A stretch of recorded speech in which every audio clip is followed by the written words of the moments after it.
Praise the lord. యేసుక్రీస్తు నామమున అందరికీ శుభములు. ఎలా ఉన్నారు ప్రియమైన సహోదర సహోదరీమణులారా? దేవుని మహాకృప వల్ల మీరందరూ బాగానే ఉన్నారని నమ్ముతున్నాను. సరే, ఈరోజు మనం దేవుని వాక్యాన్ని చూద్దాం రండి. ఈరోజు వాక్యమేమిటంటే హెబ్రీయులకు 6వ అధ్యాయం 19వ వచనం. ఈ నిరీక్షణ నిశ్చలమును స్థిరమునై మన ఆత్మకు లంగరువలె నుండి తెరలోపల ప్రవేశించుచున్నది. ప్రియులారా, ఈ వాక్యం మనకు ఒక అద్భుతమైన సత్యాన్ని తెలియజేస్తోంది. అది ఏమిటంటే మన నిరీక్షణ, మన ఆశ అది సాధారణమైనది కాదు. అది మన ఆత్మకు లంగరు లాంటిది.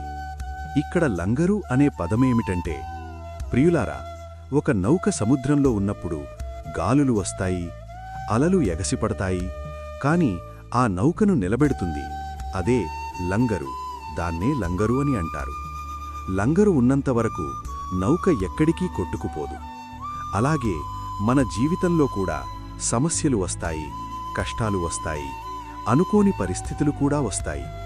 కొన్నిసార్లు మన హృదయం కూడా కదిలిపోతుంది, మన విశ్వాసం కూడా కదిలినట్టు అనిపిస్తుంది. కానీ ప్రియులారా, మనకొక లంగరుంది, అదే దేవునిపై ఉన్న నిరీక్షణ. ప్రియులారా, మన ఆశ లోకంపై అయితే మనము కూలిపోతాము, మన ఆశ మనుష్యులపై అయితే మనము నిరాశపడతాము. కాని మన ఆశ దేవునిపై అయితే మనము ఎప్పుడూ నిలబడతాము. ఎందుకంటే ఆయన జీవం కలిగిన దేవుడు, ఆయన స్థిరుడు, ఆయన ఎప్పటికీ మారడు. ప్రియమైన సహోదరీ సహోదరులారా, ఈ వాక్యం ఇంకా ఒక గొప్ప విషయం చెబుతోంది. అదేమిటంటే ఈ నిరీక్షణ తెరలోపల ప్రవేశించుచున్నది. అంటే మన ఆశ నేరుగా దేవుని సన్నిధిలో ఉండాలి. మన పరిస్థితులు ఎలా ఉన్నా, మన భావాలు ఎలా ఉన్నా, మన ఆశ మాత్రం దేవుని దగ్గరే ఉండాలి. అందుకే ప్రియులారా, నీ జీవితం ఈరోజు కుదుపులో ఉందా? నీ హృదయం కలవరపడుతున్నదా?